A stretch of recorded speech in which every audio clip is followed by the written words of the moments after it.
The long-haired, last pagan king, Clovis I crowned emperor. Before there were kings with golden crowns, there were kings with sacred hair.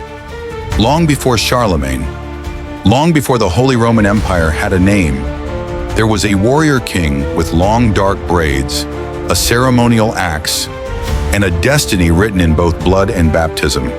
His name was Clovis, the last pagan king of the Franks, the first crowned emperor of a Christianized Europe, and the one who got to the top by mastering both the sword and the spirit. He wasn't fair-skinned, polished, or draped in Roman silk. He was swarthy, broad, and crowned in memory. Ancient Roman chroniclers spoke of the Franks with awe. Dark-skinned warriors with coiled or braided hair, a people who refused to bow, even to emperors.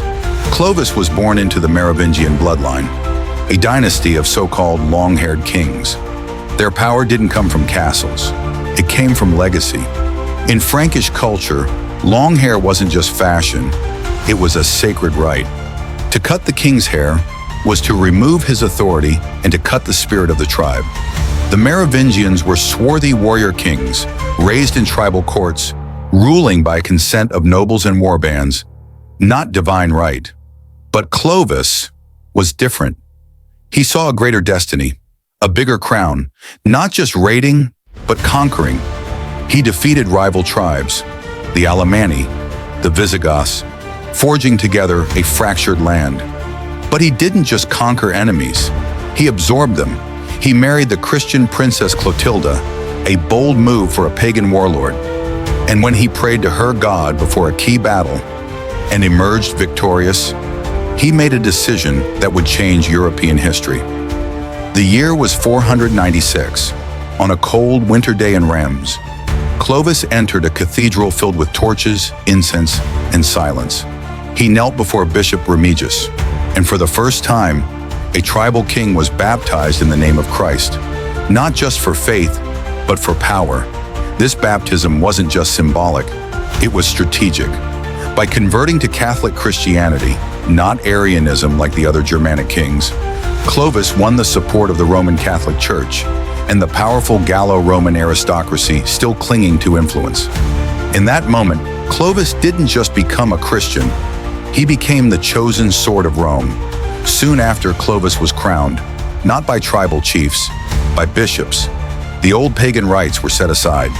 A new imperial image was born. He ruled with the axe in his hand and the weight of ancestral thunder in his hair. He didn't abandon his people's roots. He merged them with a new system, one that combined tribal strength, Roman law, and Christian faith. Clovis laid the foundation of what would become the Holy Roman Empire. Legacy of fire. Clovis died young, just 45, but his legacy burned brighter than any temple flame.